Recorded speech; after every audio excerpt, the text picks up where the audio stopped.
Hi guys, welcomes to our channel.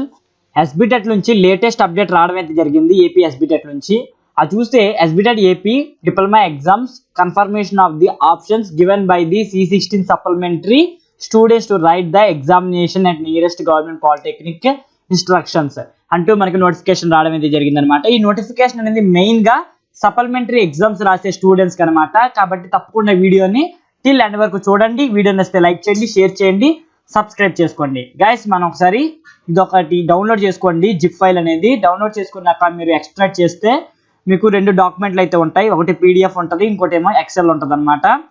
First నేను PDF ఏంటి అనేది క్లియర్గా ఎక్స్ప్లెయిన్ చేస్తాను. పీడిఎఫ్లో ఏముంది అనేది. గైస్, ఈ PDF నేను కంప్లీట్గా చదివేస్తాను. ఇంక నేను చదవను, మీకు కంప్లీట్గా చెప్పేస్తాను. ఒకసారి వీళ్ళు ఏం చెప్తున్నారంటే, మన C16 సప్లిమెంటరీ స్టూడెంట్స్ ఎవరైతే కాలేజ్ చేంజ్ చేసుకున్నారో, మీన్స్ సెంటర్ చేంజ్ చేసుకున్నారో వాళ్ళందరికీ యాక్సెప్ట్ చేయడం అయితే జరిగిందనమాట. ఎవరైతే ఆప్షన్ యాడ్ చేసుకున్నారో వాళ్ళందరికీ కొత్త సెంటర్ అయితే ఇచ్చారు. ఎవరైతే ఆప్షన్స్ పెట్టలేదో వాళ్ళందరికీ పేరెంట్ కాలేజ్లోనే ఎగ్జామ్ అయితే కండక్ట్ చేస్తారు. ఎవరైతే నియరెస్ట్ కాలేజ్లో ఎగ్జామ్ రాయడానికి ఆప్షన్ పెట్టుంటారో వాళ్ళందరికీ వీళ్ళు యాక్సెప్ట్ చేయడం అయితే జరిగిందనమాట. ఎస్బిటెట్ వాళ్ళు C16 సప్లిమెంటరీ స్టూడెంట్స్కి. అయితే ఇక్కడ ఇంకో విషయం కూడా చెప్తున్నారు అనమాట. ప్రిన్సిపల్స్కి ఏం చెప్తున్నారంటే, మీ దగ్గర ఉన్న బుక్లెట్స్ ఉన్నాయి కదా, మీ స్టూడెంట్స్ ఎంతమంది ఉన్నారో చూసుకొని ఆ బుక్లెట్స్ అనేవి తీసి ఉంచేసుకోండి.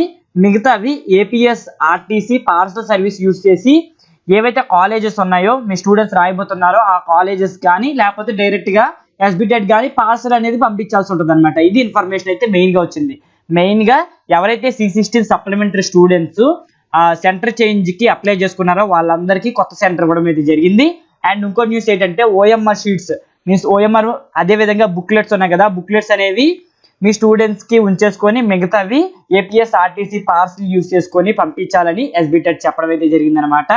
ఇది మనకి పీడిఎఫ్లో ఉన్న ఇన్ఫర్మేషన్. అండ్ ఎక్సెల్లో ఉన్న ఇన్ఫర్మేషన్ ఏంటంటే, ఇది మీరు డౌన్లోడ్ చేసుకోండి. డౌన్లోడ్ చేసుకున్నాక ఇక్కడ మనకి ఏంటంటే, అక్కడ ఏ పిన్ నెంబర్ మీన్స్ ఎవరైతే అప్లై చేసుకున్నారో ఒకసారి చెక్ చేసుకోండి. ఇక్కడ మనకి ప్రెజెంట్ కోడ్ అంటే ఇది మీ కాలేజ్, మీ పేరెంట్ కోడ్ పిన్ నెంబర్, మీ పిన్ నెంబర్ ఇది 17008C036. ఇక్కడ బ్రాంచ్ సి అంది కదా, సివిల్. అదే విధంగా code of the polytechnic opted by the candidate to right the exam. మీరు ఏదైతే కాలేజ్ పెట్టారో ఆ కాలేజ్ కోడ్ అనమాట. అర్థమైంది కదా. ఫస్ట్ మీకు కోడ్స్ కనబడుతున్నాయి కదా, ఆ కోడ్స్ అనేవి మీ పేరెంట్ కాలేజ్వి. అండ్ చివరిలో మీకు కోడ్స్ కనబడుతున్నాయి కదా, ఇవి మీరు ఏదైతే ఎంచుకున్నారో కాలేజ్, మీరు ఎక్కడైతే ఎగ్జామ్ రాయబోతున్నారో ఆ సెంటర్ ఒక కోడ్ అనమాట. ఇక్కడ మనకి అన్ని బ్రాంచెస్ ఉన్నాయి. త్రిబుల్ ఉంది, మెకానికల్ ఉంది, సివిల్ ఉంది, ECE ఉంది, అన్నీ ఉన్నాయి. ఒకసారి మీ పెన్ నెంబర్ ఉందా లేదా అనేది ఒకసారి చెక్ చేసుకోండి. మీరు డాక్యుమెంట్ అనేది నేను కింద లింక్ పెడతాను డిస్క్రిప్షన్లో, అక్కడ నుంచి మీరు డౌన్లోడ్ చేసుకొని మీరు ఒకసారి చెక్ చేసుకోండి మీకు సెంటర్ అనేది ఇచ్చారా లేదా అనేది. ఓకేనా. ఇది ఇన్ఫర్మేషన్ మనకి లేటెస్ట్గా ఏపీ ఎస్బిటెట్ నుంచి వచ్చిన ఇన్ఫర్మేషన్ అనేది. వీడియో నచ్చితే లైక్ చేయండి, షేర్ చేయండి, సబ్స్క్రైబ్ చేసుకోండి. ఇటువంటి వీడియోస్ కోసం మన ఛానల్ని డైలీ ఫాలో అవుతుండండి. జై హింద్, థ్యాంక్ యూ సో మచ్.